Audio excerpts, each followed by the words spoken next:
My dear friends, it gives me immense pleasure to have this event today. We had our international conference in Melbourne, Australia, and there Arkesh gave a presentation. I immediately fell in love with him. I chased him all the way to Coorg, where he was born. Beautiful place. Cannot believe from that rural area. If any of you has been to Coorg, you will appreciate the beauty and the simplicity of life there. From there, he got educated, like always with all our people, so much difficulty and all that. But he got into very high position as Inspector General of Police in the Central Reserve Police.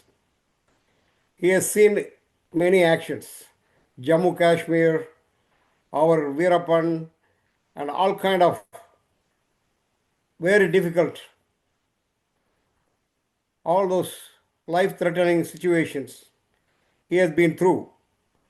And yet, he is such a simple man, very, very simple. You cannot even believe he held such a high position. His respect come from other people, which I saw firsthand in Mysore and Bangalore.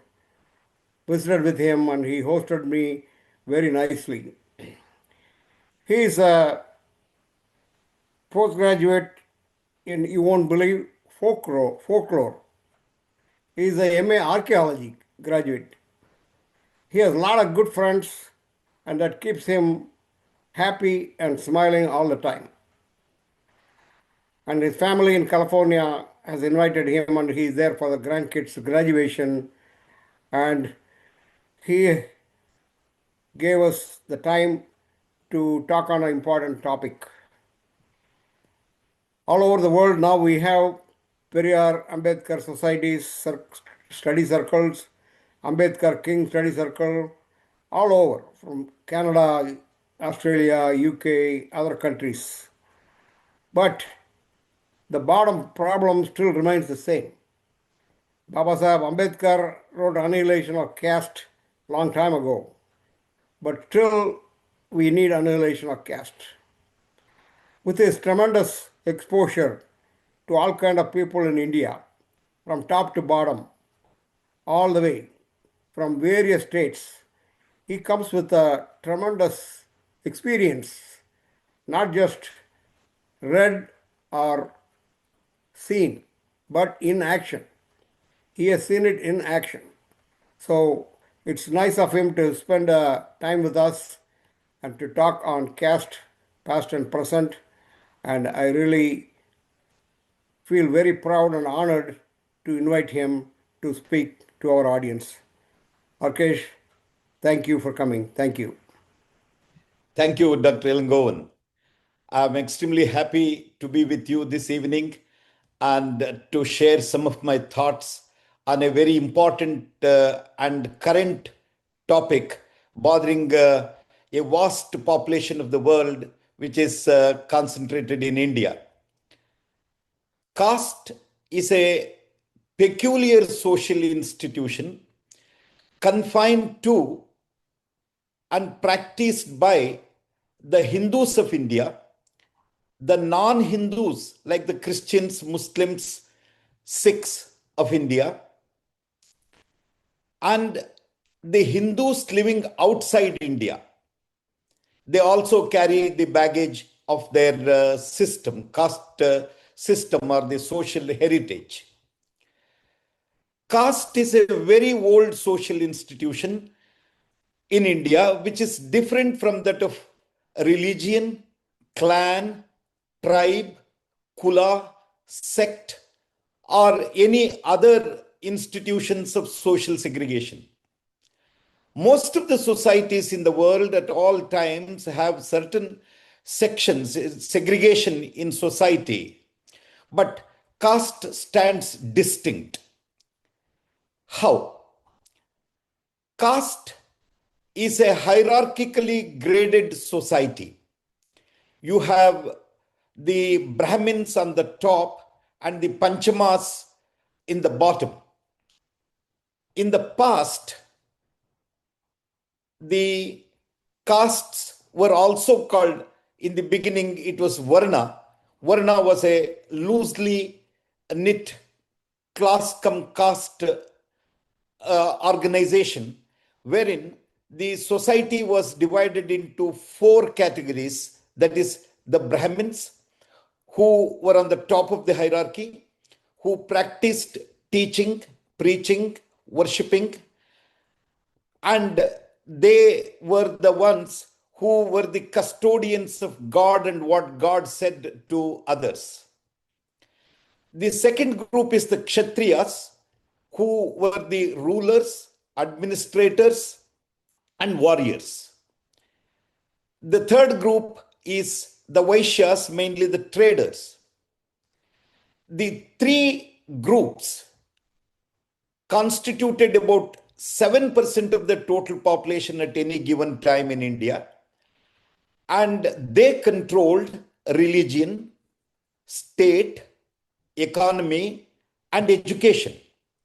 Whereas the remaining majority, more than 90% of the population, were kept subservient to serve these three groups.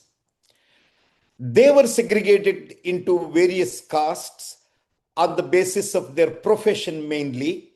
Like someone is a potter, someone is a washerman, someone is an oil maker, someone is a shoemaker. You have as many castes, as many professions you have had at any point in history in India.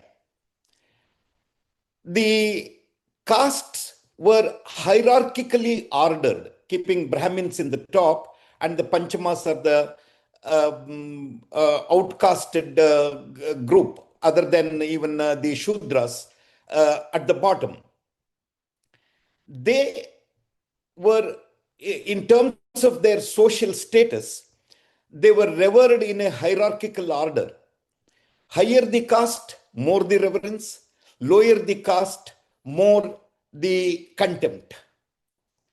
The contempt to the lower caste was so severe that they were not only allowed to keep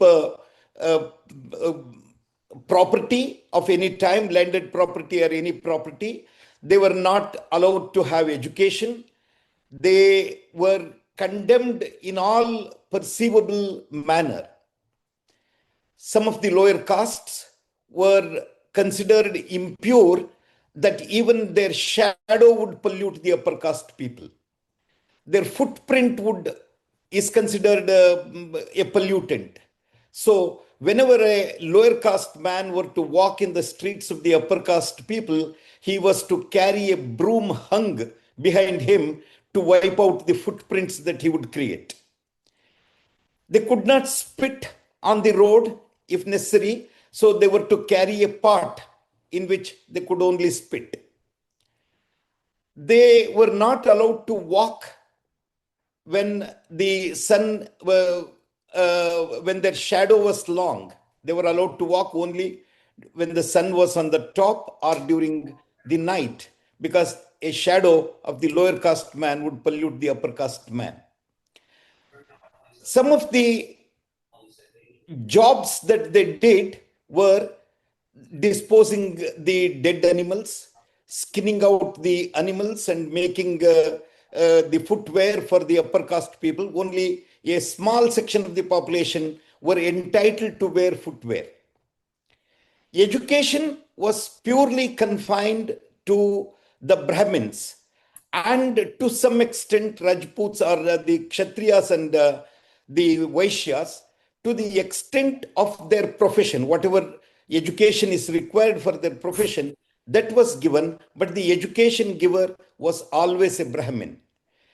If you see Mahabharata, though Bhishma was a great warrior, greater than others, he was not entitled to teach his grand and great grandchildren. It was only Dronacharya or Krupacharya or Ashwatthama who were entitled to teach. They interpreted what is there in the scripture. In fact, it is said that the Brahmins who created these scriptures or the contents of the scripture made the rest of the society to believe that it is God and God only through his mouth is giving all this. Like in Gita, Shri Krishna, who is God, who was telling, so anything that is told by the God should be accepted by others. So the indiscrimination was perpetuated by making people believe that it is God given, it is not man created.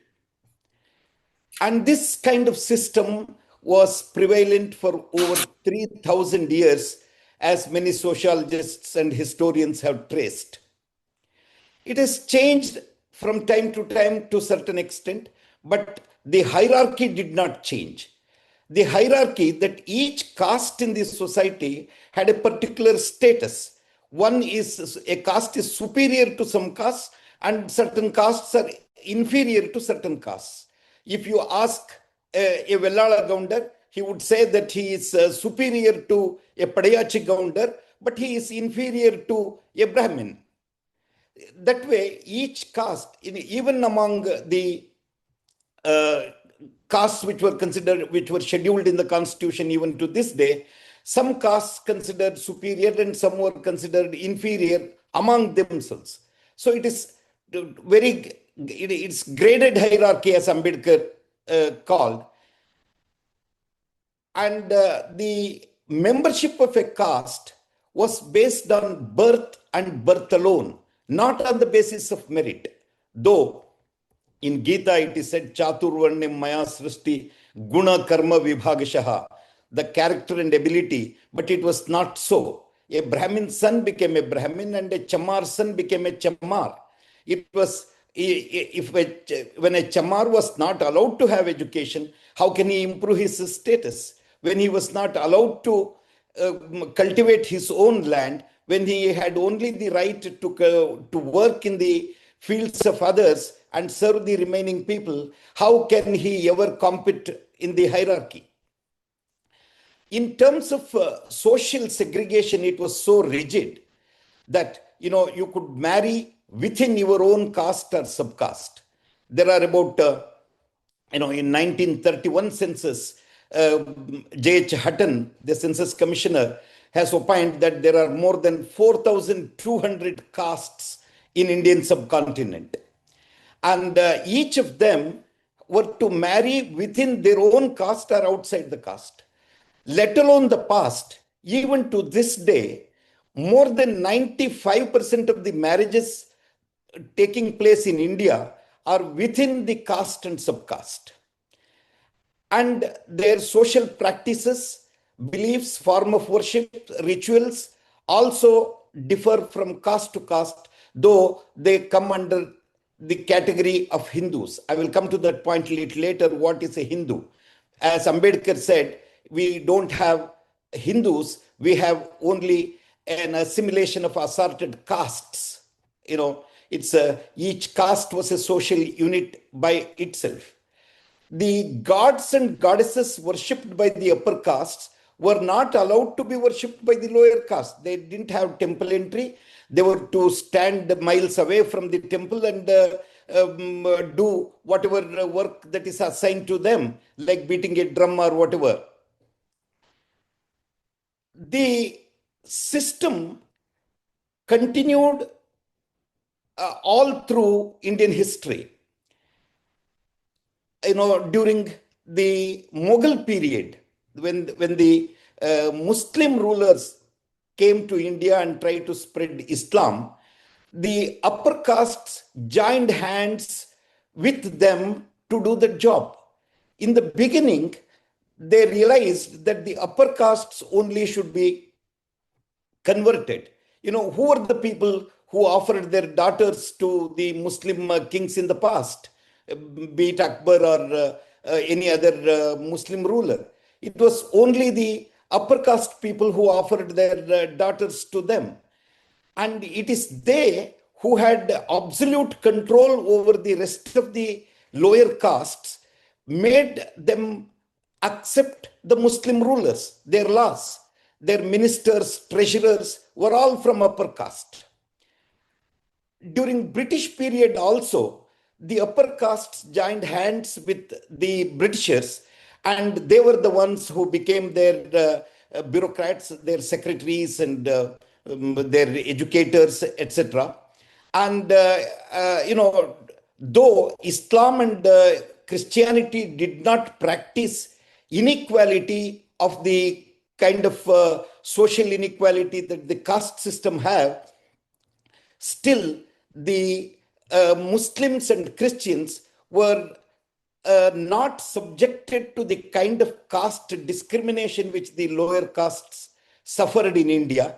And they, though social equality could not be achieved, they still persisted the age-old system to prevail. When India became independent, or when we were in the process of becoming independent, many thinkers thought that this is a very cruel and bad system. Nowhere it is practiced so badly. Even the racism is not as bad as the caste system in India. So people like Periyar, Ambedkar, Dr. Lohia made a concerted attempt to educate people against the evils of this caste system and the hypocrisy behind the upper castes perpetuating this inequality, leading to the willing support of the lower castes who innocently supported whatever the upper caste people said, because it was all God given, was told, and they were it was enforced through the principle of karma, punarjanma, prarabdha, etc. And the lower caste people always thought that he is being condemned because of the deeds in the previous birth, and if he serve the upper castes better, his condition may improve in the next janma or birth. With this kind of institutionalized, perpetuated inequality was prevailing in India. Before independence, in the history of India, Jainism, Buddhism, the Bhakti cult, and the Sikh gurus, the 12th century Basavanna, and various other reforms who were aware of this evil system tried to give a parallel. But the upper caste control over the population was so strong that Buddhists were made to pack up and go out of India. Jainism remained in a suppressed manner, and Sikhism, of course, survived. And the 12th century social movement, social reformer Basavanna in Karnataka and Maharashtra and Andhra, he made a deep impact. But he arranged intercaste marriages, co-dining, and he rather liberated God from the clutches of the Brahmins' temples, and he gave lingam to their hand, or he called it Ishtalingam. You can worship whatever you consider is your own gods and goddess. The gods and goddesses worshipped by the lower castes were not the Sanskritic gods. They were Muniappa, Maramma, Mastama, this kind of local deities were worshipped because they didn't have entry to the upper caste people, and they created their own parallel gods or deities whom they worshipped, believed and worshipped. It may be some of them even were animistic, nature worshippers, and they tried to give their satisfy their religious thirst or psychological thirst through the creation of this kind of gods and goddesses or deities. The effort made by the made through the Constitution of India, drafted under the chairmanship of Dr. B.R. Ambedkar, has made a vast difference. It has impacted so much that in the history of over 3,000 years, caste system never suffered that kind of a blow which the Indian Constitution has given. The Constitution primarily aims to achieve equality, liberty, justice, and fraternity, the basic pillars of democracy. And the caste system was never equal, never had the lower castes the freedom. There was no justice, and fraternity was not at all there. Just talking of justice, whatever the upper caste people said, that was justice. In the Manusmriti, which has codified the Varna and caste reality in India to a very great extent, has said that if a Brahmin commits a crime, it is not a crime. Even if he murders another man, he is not to be punished because it is vadha. That is, he has punished him. If a lower caste person were ever to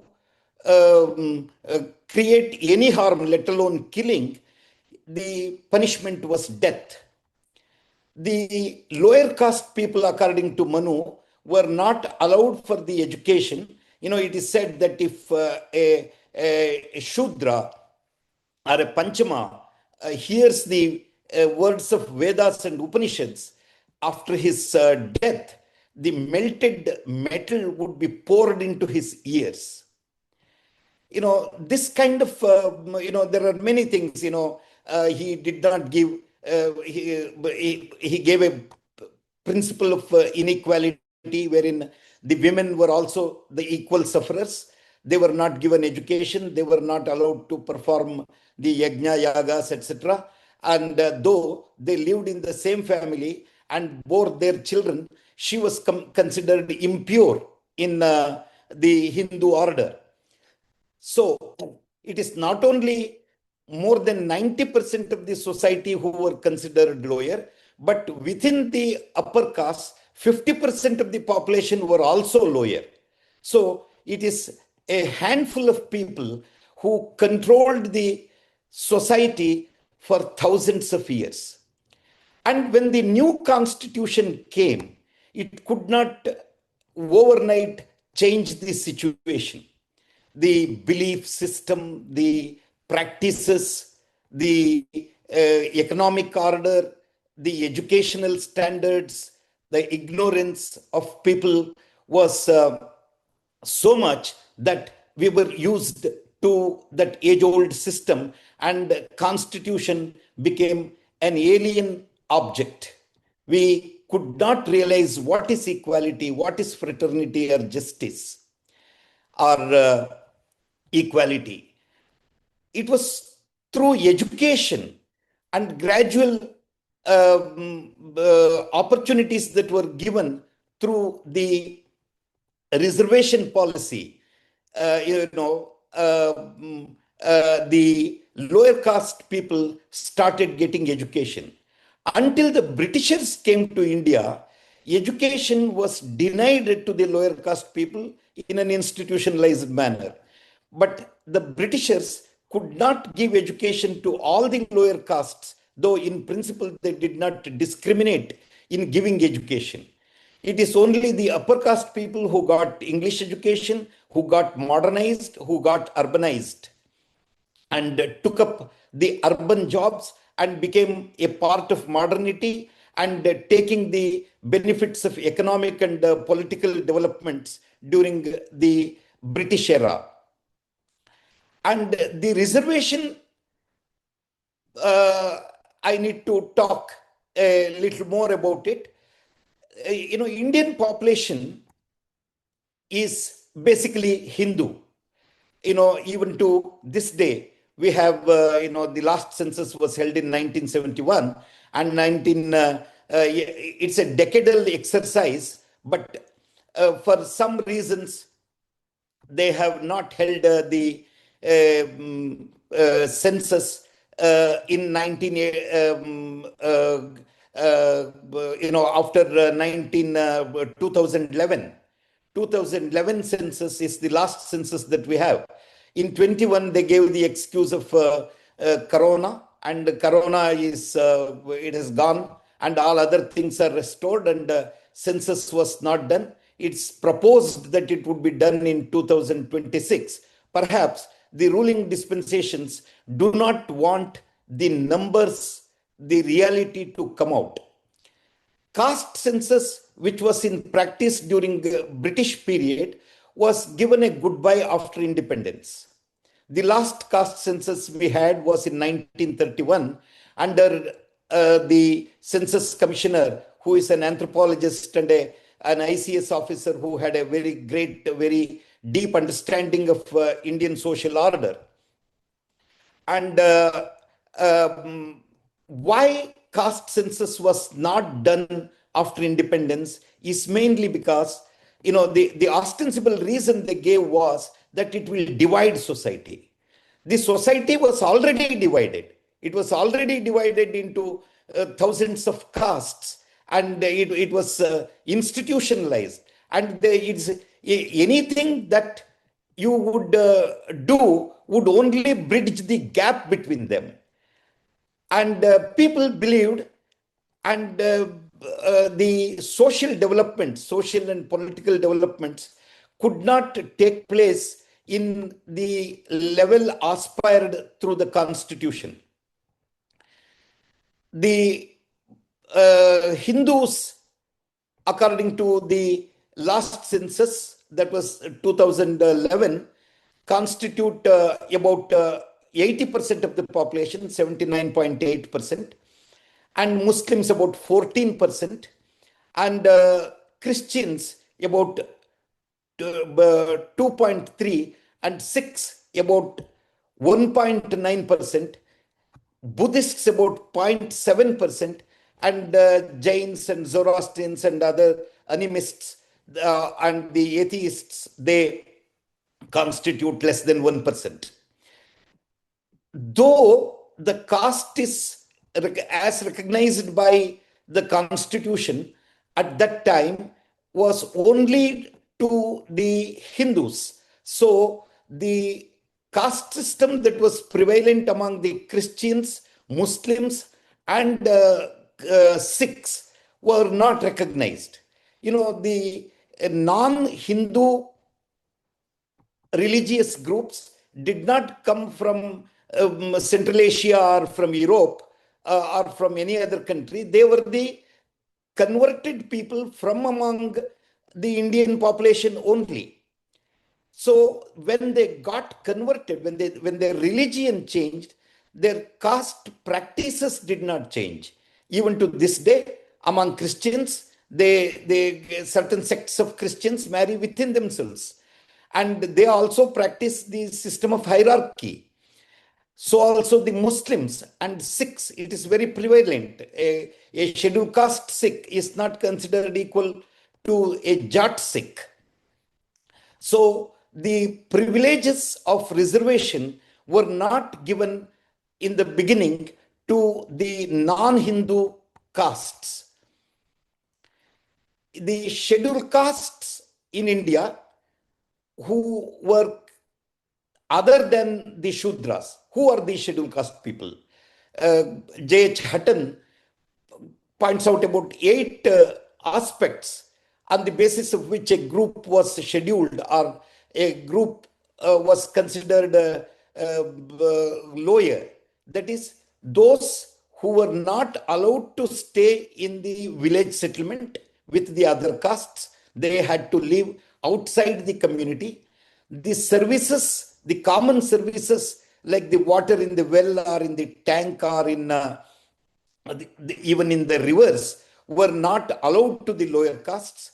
The services of the service caste like A barber will not give his service, a dhobi will not give their service, a potter will not give their service to these castes. And like this, he listed um, such castes whom government of India after independence got them scheduled. They were the scheduled castes. There is no definition in Constitution of India or in any other law of the country to define who a scheduled caste is. One who is scheduled in the constitution, one who comes in the list of scheduled castes is a scheduled caste, and one who comes in the list of scheduled tribe is a scheduled tribe. As against the caste, the tribes are those who lived outside the fold of caste system, lived in their own communities in the hills and forests. They practiced primitive modes of production, maybe hunting or primitive agriculture or food gatherers. They had their own social code, which was much equal, and they had their own social, political, and economic order, who did not suffer the ignominy of the caste hierarchy. But they were not given education in the past, and their economic status was very poor, and they were brought to the scheduled caste for a protective discrimination, the principle of protective discrimination. Constitution of India talks about equality, and it is equal, but to protect and bring them to the fold of the rest on the basis of the social and educational background, not on the basis of economic backwardness. Reservation has never been a poverty alleviation program. It is only to compensate the social degradation, suffering for ages, and to bring them at par with the rest of the society. Has it been achieved? No. Even to this day, most of the higher posts, be it bureaucracy or judiciary or cricket or industry or any other educational institution, it's all upper castes. Brahmins in this country constitute about 3.5 to 4% of the population. But their representation in the institutions I mentioned is much, much above. And the reservation was only to the scheduled castes and scheduled tribes in the beginning, where scheduled castes constituted about 20% of the population. For them, 15% reservation was given, and scheduled tribes constituted about 9 to 10% of the population. They were given 7.5% of the population. That's totally 22.5% of the population was given reservation in government jobs. And of course, in the political field, certain seats were reserved for them. Otherwise, these sections would never have got represented in the parliament and parliament, assembly, and other democratic institutions. In spite of all this, equality has remained a distant dream. Equality has never been achieved, though a lot of changes have taken place. I go to the extent of saying what Buddha, Basava, the Sikh gurus, and the Bhakti cult could not achieve, that was achieved through Ambedkar's constitution. The efforts made by Periyar in educating the people about the hypocrisy of the upper castes and making them aware of their rights and privileges is remarkable.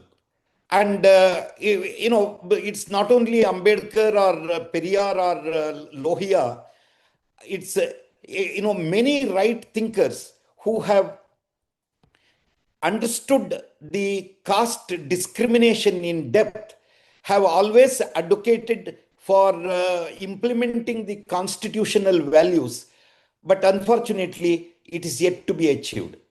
These people neither in the field of economy, nor in the field of education, or in the social status, they have not achieved. A lower caste man cannot dream of marrying an upper caste girl unless he is an IAS officer or a moneyed man. You know, Brahmins who enforced the social codes were the ones who violated the social code for the first time.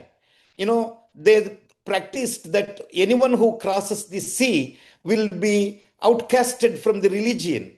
But who were the people who first went abroad? It was the upper caste people. And vegetarianism was considered a higher value. And who were the people who converted into non-vegetarianism? Who were the people who got Western education, leaving behind their Vedas, Upanishads, and the scriptures? And with all this, I conclude that the age old system of caste is to be eradicated in a systematic manner, not only through legislation, through the social acts. The castes which were neither scheduled nor the upper castes, were the majority. They were neither educated nor adequately represented in bureaucracy and other services, and they still suffered the backwardness. So the concept of other backward castes was introduced with the Mandal's Commission, who, for about 52% of the population of the backward castes, 27% of reservation was given, because Supreme Court had put a restriction that more than 50% of the reservation quotas should not exceed the 50%. 15% scheduled caste, 7.5% scheduled tribe, and 27% of the OBC reservation would make it totally 49.5%, which was not in any way to achieve the social justice. As a result, in spite of all this, the upper castes raise the hue and cry that the non-merited people are coming to bureaucracy and other services, and merit is suffering, and the country is not progressing because these people are occupying the positions of power, which is not true. Though 15% is the reservation for scheduled castes in the bureaucracy, the representation is much, much less. And the situation of scheduled tribes is still very bad. OBCs is still worse. In spite of this 27% reservation, their representation is much, much below that. And in the institutions of decision making or administering justice, their representation is abysmal. So the cry that the upper caste economic, they wanted the reservation to be done on the basis of poverty or on the economic criteria. As I said earlier, the forefathers of the constitution framers have not made reservation as a poverty alleviation program. They made it as they reserved certain seats for the socially and educationally backward, not economically backward. But the present government introduced a system of economically weaker sections. The economically weaker section were given 10% of reservation. The upper castes, the Brahmin, Kshatriya, Vaishya, constitute less than 10%, about 7%. For them, the reservation now is 10%. I go to the extent of saying, let there be 100% reservation proportionate to the population. If the Brahmins constitute 3.5% of the population, let them take 3.5% representation in all fields. They should not get double their quota, because they are infringing on the on the rights of the other castes. You know, I always give this example. There are four people and four rotis, and earlier one was eating three rotis, and the remaining three people were sharing one roti. Now, with the constitutional measures, everyone is given one roti, and the one who was getting three earlier is feeling that he is deprived. So justice cannot be administered that way. Somewhere or the other, the right should prevail. The reservation policy need to undergo rapid change, and the people who are not represented in the bureaucracy, judiciary, and other fields, and in the field of education, should be given their right share. No caste group should be allowed to get more than double their size. This is the reason why the upper castes people have always opposed the caste census. If you take the caste census, the cat will come out of the bag, and they would know that only certain castes are enjoying the privileges of the nation, be it education or economy, or not only the social hierarchy. So, caste census is a very essential thing, and on account of the demand by a larger section of the population, now it is proposed that the caste census will be done in 2026 census, and I don't know to what an extent it would be done. States like Bihar and Karnataka have carried out their own survey, caste survey. So on the basis of their socio educational and economic and political representation, on the basis of all these factors, they have surveyed, and the results are yet to see the light of the day. All right thinking people have to acknowledge that the caste exists and it is strong. It may not be in terms of accepting food, or in terms of allowing people to go to education, but it is in an indirect manner, it is all pervasive. No political party ignores caste. No marriages, I mean, 95% of the marriages take place within the caste, unless the intercaste marriages take place, unless the social intermixing takes place, the stigma attached to certain castes will continue, and it will continue. People say that the reservation was given for so many years. How long can we give? The nation will suffer. No, it will not suffer. It will, unless, if only a few people are the rich and progressive, and the majority are deprived of these benefits, it cannot be considered a democratic country.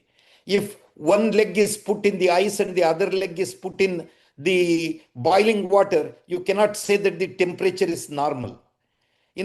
Only a few people getting educated or getting rich and enjoying the privileges, and the majority suffering, cannot be true to the democratic values. These are some of my thoughts, friends. I'm thankful to Dr. Elangovan and friends for having given me this opportunity. I would be very happy to answer any questions or any additions or remarks that you would like to make. Thank you.